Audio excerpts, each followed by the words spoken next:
Right, muri yeZimbabwe kusangana kwatiri kuita zvekare pano paHadzirare 263. Pano tinokuzivisai manews updates zviri kuitika munyika yedu yeZimbabwe. Chimwe chiziviso muri yeZimbabwe, kana usati wasubscribe account yakanzi Hatirare Family, aneno kuti uri kunonokerei. Ikoko ndokwatiri kuposta murora wenyu, ndokwaari kubuda lifestyle yedu, ndokwairi kubudira. Munongosearch kuti Hatirare Family, aiwa unotiwana ikoko. Muri yeZimbabwe update yandakakubatira iyi update iyo yabuda nekuMount Darwin kumukumbura border post ukoko. Yemba yakapfuta nemoto muzuva ranezuro. Imba yapfuta nemoto, yabvira nemoto, pakafa vana 2 vakatsvira mumba umu. Zvinorwadza, zvinosereresa. Toda kuti tipedze video rino rese, gara pano kusvika video rinorapera, nokuti tidemwe next update inova last update yedu futi inorwadza. Dai tine moyo wakaita sewemukadzi wandichakuisirai pa next update. Nyika yese yeZimbabwe dai takabudirira. Zvisinei da kukuisirai first update. Wapedza ona first update iyi, otazvorofika comment section. Kumukumbura border post aiwa tarwadziwa beduwe kuMount Darwin. Ngatinzwe zvizere.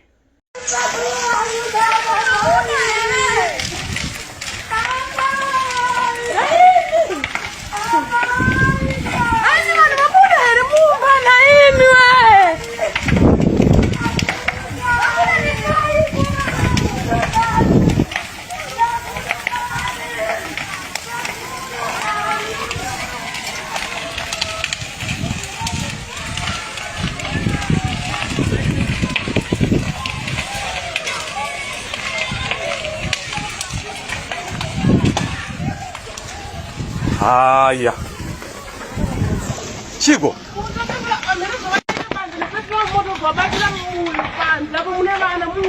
Ama anajali mumba? Koma anaka. Mapetrol ya ndo pa no kama wani mani.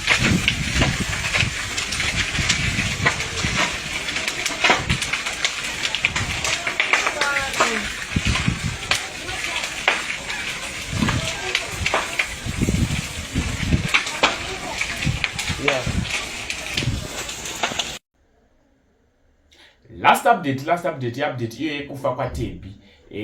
Muri yeZimbabwe speech yapiwa panhamo inorwadza. Ndichakusiyai muchiona video, wapedza kunzwa video wotaura zvinofika comment section. Ini saHatirare ndafunga kutizai tichienda kuHatirare couple family inonzi Hatirare Family. Ndokwatiri kusangana futi ikoko. Apa titadzoka neamwe manews updates. That like this video. Much love. Nditende Mwari.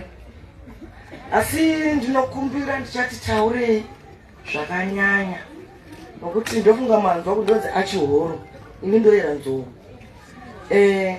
Munhu akarara mumba uyu, ndaasoko, ndaasaura vangu.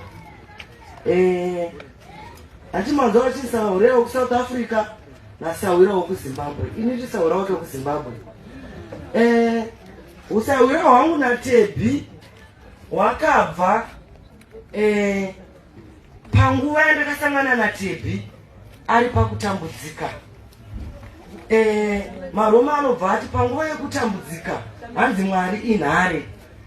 Ini ndakaita nhare, ndofunga ndaibva kubasa, vanondiziva vazandoshandira paSisters Clinic. Tinoita zvokurapa vasikana vanorarama nekutengesa bonde. Saka makaona vasikana vanga vakawanda nezuro. Ndichisangana naTebi, Tebi ndakamuona achichema. Ini ndokuti kweu munhu akasvika kudai unochemei? Tebi akati ndadzingwa kumusha pandanichigara, saka nditi ndinogarepi nevana. Inini handizivi kuti chakaitika kana ndiMwari navadzimu. Ndakangoti iwe sha tora makiya, ini ndoshandisa 4 rooms, asi iwewe uchagara muspeya nevana vako. Asi chandichadya ndicho chamuchadya. Ndakagara naTebi 1 year. Tebi akaenda kuSouth Africa akandisiyira Junior na Speranza. Junior anga achisiwa mapamba ari mudiki. Ndakasara naye, ndakagara naye, ndatoziva kuti ndikaenda kubasa ndotofanira kuziva kuti mapamba anodiwa. Tebi akagara akatinya ariko, zvinhu zvamusati zvamuitira zvakanaka. Asi ndoda kutenda murume anonzi Peter. Panguva yandakasiyirwa Junior, Peter aiwera mapotatoes nemapamba. Handifaniri kungotaura zvakashata, ndinofanira kutaura zvakanaka. Tichiri ipapo Tebhi akazouya akati sisi ndasetila zvinhu zvangu zvapo ndauya kuzotora vana. Tikati Tebhi chitora Junior usiye Siplanza because Siplanza ndanga ndamuwanira basa kuMSF. Siplanza anga awana scholarship yekuti aende kuChina aonekwa nevarungu nenyaya yekuti Siplanza is very intelligent. But Tebhi haana kuda kuti zvese izvozvo zviitike because Tebhi anga ane nharo iye nasaura acho dzimongwana kuti mukamutsiura ibatomti kwinti ombonyarara otoenda kumusipera otonorara asi aizodzoka zvake kuti mukoma ndimukoma. Siplanza akaenda kuSouth Africa varungu veMSF vakatambura varungu vaingoti Siplanza mwana wangu vakati ko mwana mamutora kupi ndikati inini mwana handichazivi kuti akaendepi pamwe akatiza asi ndokungohwa kuti akaenda kuSouth Africa nekuti hapana mashoko andaikwanisa kuita because scholarship yanga yatovapo kuti Siplanza aende kuChina.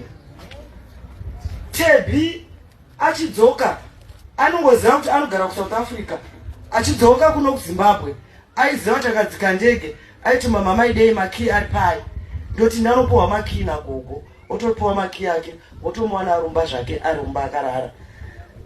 Asi ndoda kutaura chinhu chinonzi rudo.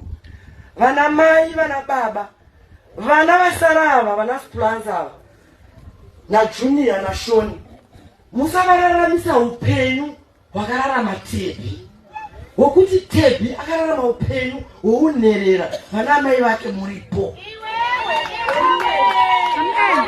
Ndinokumbira kuti mutore vana Siplanza sevana venyu mochidzidza kuti mogadzirisa macorrections amakatadza pana Tebhi.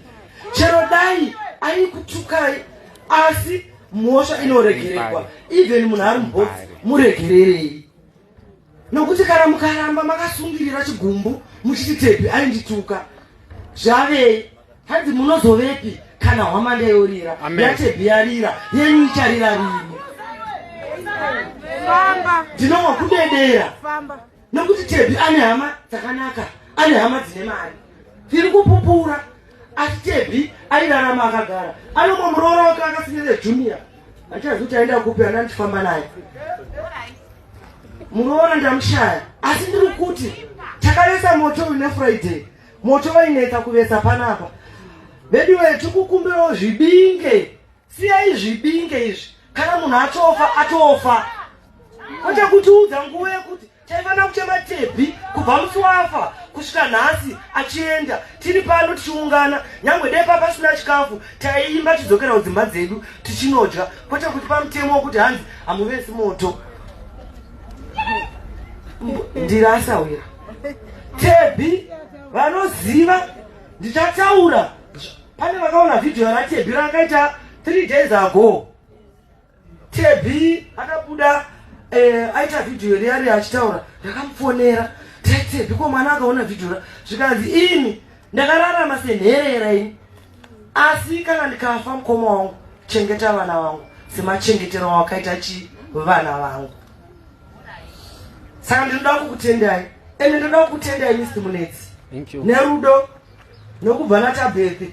I know ndoda kutenda mai nemari dzavakabvisa nokuti Mr. Munetsi vakataura ini sasahwira ndasvika pakugwesha kuti Tebhi tibatanidze nevari kuSouth Africa asi toda kutenda mai nemhuri yese vakakwanisa kubvisa mari yavo kuti Tebhi auye tikwanise kuzotaura kuti mashoko aya tiri pano. Saka ndinoda kungokutendai Mwari ngaakuchengetei dzimba dzenhaka ngadzichengete vazukuru nevazukuru bvi nevazukuru vachazvagwa nevamwe vanhu vachauya kwete kutora imba yenhaka woti imba ndeyangu wodzinga mwana uchikona kupa mwana 1 room yekugara mwana womusikana.